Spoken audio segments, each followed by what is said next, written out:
এদেশে এসে নাম ভাড়িয়ে পাসপোর্ট এবং আধার কার্ড তৈরির অভিযোগ। পার্কস্ট্রিট থেকে গ্রেফতার হলেন প্রাক্তন বিএনপি নেতা। পুলিশ সূত্রে খবর, গত রাতে অভিযান চালিয়ে পার্কস্ট্রিটের হোটেল থেকে তাকে গ্রেফতার করে পুলিশ। ধৃতের আসল নাম সেলিম মাতব্বর। তিনি বাংলাদেশের মাদারীপুরের বিএনপি নেতা বলে পরিচিত। গ্রেফতারের সময় তার কাছ থেকে একটি পাসপোর্ট এবং একটি আধার কার্ড পাওয়া যায়। তাতে তার নাম রবি শর্মা হিসেবে লেখা রয়েছে।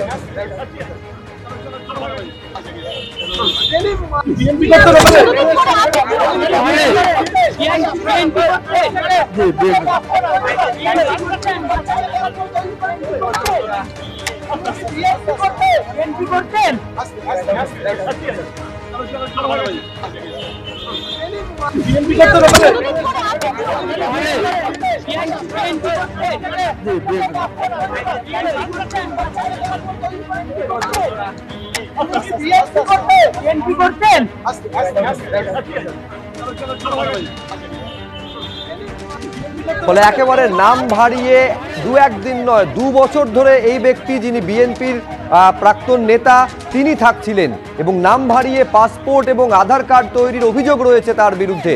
পার্কস্ট্রিট থেকে তাকে গ্রেফতার করেছে পুলিশ। পুলিশ সূত্রে এও খবর পাওয়া যাচ্ছে যে পার্কস্ট্রিটের হোটেল থেকে তাকে গ্রেফতার করার পর তার আসল নাম জানা যায় সেলিম মাতব্বর। তিনি বাংলাদেশের মাদারীপুরের বিএনপি নেতা বলে পরিচিত। তার কাছ থেকে একটি পাসপোর্ট এবং একটি আধার কার্ড পাওয়া গিয়েছে। রবি শর্মা বলে তার নাম রয়েছে পাসপোর্ট এবং আধার কার্ডে।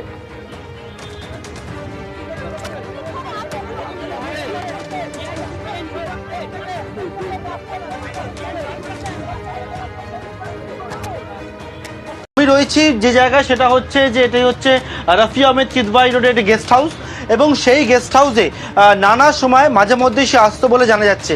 একটি রেজিস্টার খাতা আমি দেখাবো। এখানে কিন্তু দেখতে পাচ্ছি গত 19শে নভেম্বর রবি শর্মা নাম দিয়ে, আমার সহকর্মী অজয় দাসকে দেখাতে বলো ছবিটি, রবি শর্মা নাম দিয়ে, এবং তার সঙ্গে আরও একজন এসে উঠেছিল, তাই তো? না, এটা ওনার বাবার নাম। আচ্ছা, এই রবি শর্মা তিনি নাম দেন, বাবার নাম দেন মনোজ শর্মা, এবং সেক্ষেত্রে দিল্লির ঠিকানা তিনি দিয়েছেন এখানে, এবং দিয়ে এখানে কিন্তু গত 19 তারিখ, রেজিস্টার খাতাটা দেখাতে বলবো অজয়কে আরও একবার, গত 19 তারিখ দুপুর 1:50 নাগাদ এখানে ওঠেন, এবং ওঠার পর 26শে নভেম্বর সে চেক আউট করে। কিন্তু সবথেকে যেটা দেখার বিষয় সেটা হচ্ছে যে এখানে কী জন্য উঠেছিল, সেটা হচ্ছে পারপাসটায় লেখা রয়েছে যে তিনি হচ্ছেন একেবারে এই যে পারপাস ট্যুরিস্ট হিসাবে কিন্তু লেখা রয়েছে, অর্থাৎ এখানে ঘুরতে এসে ট্যুরিস্ট হিসাবে এই যে গেস্ট হাউস, এই গেস্ট হাউসে ওঠেন। হোটেলের যিনি ম্যানেজার রয়েছেন ওর সঙ্গে কথা বলবো। এই ওনার নাম সম্পর্কে আপনারা কি জানতেন? একদিন সাথে 19 থেকে 26 তো না, জানতে পারছি নানা সময় আসতো, তাই তো? মাঝে মাঝে আসতো, 2-1 দিন থাকতো, চলে যেত। উনি যখন আসতো পাসপোর্ট দিত, থাকতো, চলে যেত। কি পাসপোর্ট দেখাতো? ও ইন্ডিয়ান পাসপোর্ট। মানে আছে অবশ্যই ফটোকপি আছে, হোটেলে রাখতেন। হ্যাঁ, ফটোকপি। এবং এখানে কি পরিচয় দিয়ে থাকতো, মানে কি বলতো, এবং আপনাদেরকে থাকার কারণ কি? আপনারা আমরা ঘুরতে এসেছি, টুরিস্ট আসছি, তা ফার্স্ট যখন আসে বলে এখানে রুম পাওয়া যাবে নাকি? হ্যাঁ, পাওয়া যাবে। কতদিন আগে সেটা? সেটাই কিছুদিন আগে। না না, এটা তো 19 তারিখ, তার আগে 2 মাস আগে একবার এসেছিলো, মাঝে একবার। ঠিক আছে, এসেছিলো আমাদের রুমের জন্য এসেছিলো। যদি রুম খালি থাকে তখন দেখাই এটা আছে খালি, এটা চলে যেতে দেখুন। এটা দেখিয়েছিলাম, বলছে হ্যাঁ চলবে, এইখানে ছিল। হ্যাঁ, মাঝে মধ্যেই আসতো, মাঝে ফাঁকে আসতে হয়। কিন্তু এক্ষেত্রে পুলিশ গতকালকে এখানে এসেছিল না কেন? পুলিশ এসেছিল, পুলিশ যা কাজ আমি বলেছিলাম, আমাকে ডেকেছিল যে আপনার যে গেস্ট তার তো মানে আইডি থাকবে আপনার কাছে, মানে পাসপোর্ট থাকবে, এন্ট্রি থাকবে খাতায়, আর কম্পিউটার যেটা বিফর্ম করতে হয় সেটাও করা থাকবে। আমি ঠিক আছে আসুন। আমার হোটেল এসেছিলো, আমি প্রত্যেকটা খাতা আমার এসছে, চেক করেছি, উনি চেক করে দেখেছেন সব কিছু ঠিক আছে, ওনারা আবার দেখে চলে গেছে। এখানে 19 তারিখে ওঠে, 26 তারিখে চেক আউট করে।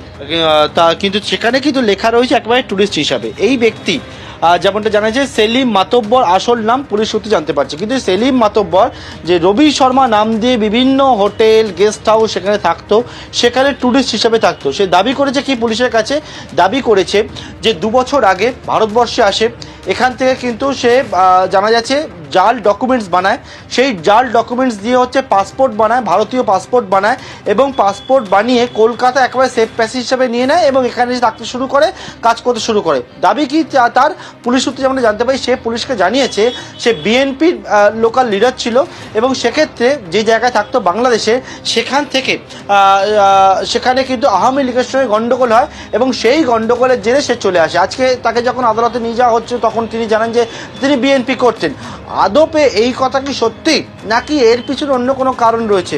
কারণ এইরকমভাবে প্রায় 2 বছর ধরে থাকলেও মাঝে মধ্যে বিভিন্ন হোটেলে হোটেলে ঘুরতো বলে জানা যাচ্ছে। হোটেলে হোটেলে থেকে ট্যুরিস্ট হিসাবে সে নিজেকে লিখতো, যেমন 19 তারিখ থেকে 26শে নভেম্বর পর্যন্ত এখানে থাকলেন। তাহলে যদি এখানে সে থাকতো তাহলে বিভিন্ন জায়গায় ঘুরতো কেন, এই প্রশ্নটা উঠছে। উদ্দেশ্য কী ছিল সেই প্রশ্ন কিন্তু উঠছে। পুলিশ সূত্রে জানা যাচ্ছে সে যেমন দাবি করেছে যে বিএনপি করতো এবং তার পাশাপাশি আওয়ামী লীগের সঙ্গে গণ্ডগোলের জেরেই চলে এসছে। কিন্তু দুটো বিষয় ভাবাচ্ছে, এক, তার বক্তব্য সত্যতা কতটা রয়েছে, দ্বিতীয় যেটা অত্যন্ত গুরুত্বপূর্ণ বিষয় সেটা যে অতি সহজে এইরকম জাল ডকুমেন্টস বানিয়ে পাসপোর্ট বানিয়ে ফেলছে এই চক্র যে এখনো পর্যন্ত সক্রিয়, সেটা কিন্তু এই গ্রেপ্তারি থেকে এবং এই ঘটনার সামনে আসার পর থেকে একেবারে স্পষ্ট হচ্ছে। এখন এই যে পাসপোর্ট এবং আধার কার্ড তৈরি করা হয়েছে পুরোটা জাল নথি, ফেক ডকুমেন্টকে সামনে রেখে ধৃত প্রাক্তন বিএনপি নেতাকে জেরায় এই তথ্য মিলেছে বলে পুলিশ সূত্রে খবর পাওয়া যাচ্ছে।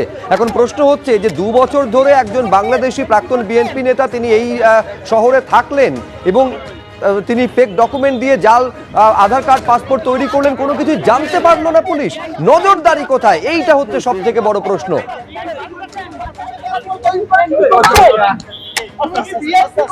বিএনপি করতেন?